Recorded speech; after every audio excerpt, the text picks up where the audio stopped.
Hello friends, welcome to MCTC. आज का हमारा बहुत ही इंपॉर्टेंट टॉपिक है, इसका नाम है टर्नरी और कंडीशनल ऑपरेटर।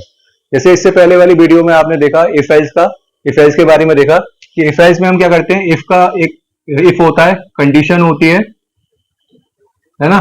इसके बाद इसकी बॉडी होती है, देन हम यहाँ पे यूज करते हैं एल्स, और एल्स की अपनी एक बॉडी होती है ना। तो ये बहुत ही लंबा टास्क होता है, मतलब बहुत ही टीडियस है, मतलब बहुत ही ज्यादा, मतलब डीपली है, मतलब कह लो कि बहुत ज्यादा लिखना पड़ता है इसमें। इसका एक शॉर्टकट है, इसका नाम है टर्नरी और कंडीशनल ऑपरेटर। ये बहुत ही सिंपल है, बहुत ही इजी है और वन लाइनर होता है ये। देखिए समझिए इसको, it works as a shortcut of if else. ये इफ एल्स का एक शॉर्टकट है, ठीक है ना। इसका काम क्या है, कंडीशन को चेक करना, ठीक है। ये 3 ऑपरेंड यूज करता है। क्या लिखा है यहाँ पे, 3 ऑपरेंड्स।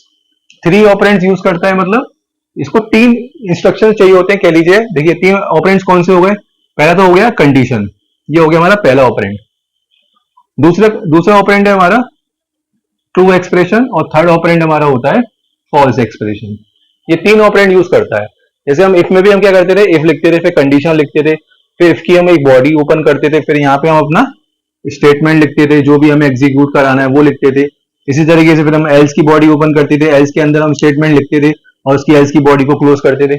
लेकिन यहाँ पे ऐसा कुछ नहीं है। यहाँ पे हमें क्या करना है, सिंपल सा, सबसे पहले हमें एक कंडीशन लिखनी है, क्वेश्चन मार्क लगाना है, और उसके बाद हमने इसको एक एक्सप्रेशन परफॉर्म करना है। अगर मान लो कंडीशन ट्रू होती है तो ट्रू एक्सप्रेशन परफॉर्म होगा, अगर कंडीशन फॉल्स होती है तो फॉल्स एक्सप्रेशन परफॉर्म होगा।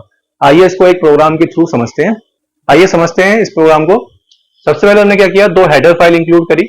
बेसिकली हमें प्रोग्राम में करना क्या है कि यूजर से 2 नंबर इनपुट लेने हैं, और उन 2 नंबर्स में से हमें मैक्सिमम नंबर फाइंड करना है, ठीक है ना, बाय यूजिंग टर्नरी ऑपरेटर। तो 2 हेडर फाइल इंक्लूड करी, मेन फंक्शन लिखा। सबसे पहले हमने क्या किया, 2 वेरिएबल क्रिएट किए, num1 और num2, और एक वेरिएबल एक्स्ट्रा क्रिएट किया, इसका नाम है मैक्स। ताकि जब हम इन दोनों नंबर्स को कंपेयर करेंगे तो जो वैल्यू आएगी उसको हम किसमें स्टोर कराएंगे, मैक्स वाले वेरिएबल में स्टोर कराएंगे। इसलिए हमने एक एक्स्ट्रा वेरिएबल बनाया है मैक्स के नाम से। इसके बाद यूजर को हमने मैसेज दिया कि वो कोई भी 2 नंबर इनपुट करे, फॉर num1 और num2।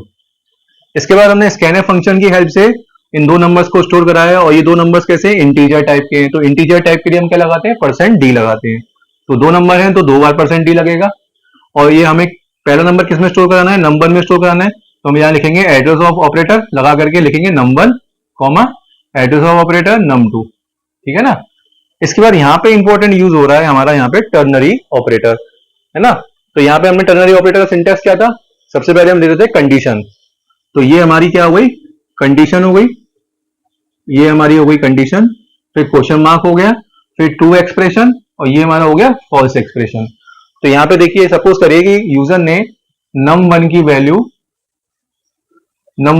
यूजर ने सपोज करिए 20 इंसर्ट किया, और num2 की वैल्यू यूजर ने क्या इंसर्ट करी, 10 इंसर्ट करी। तो यहाँ पे num1 is greater than equal to num2। यहाँ देखिए num1 की वैल्यू क्या num2 से बड़ी है।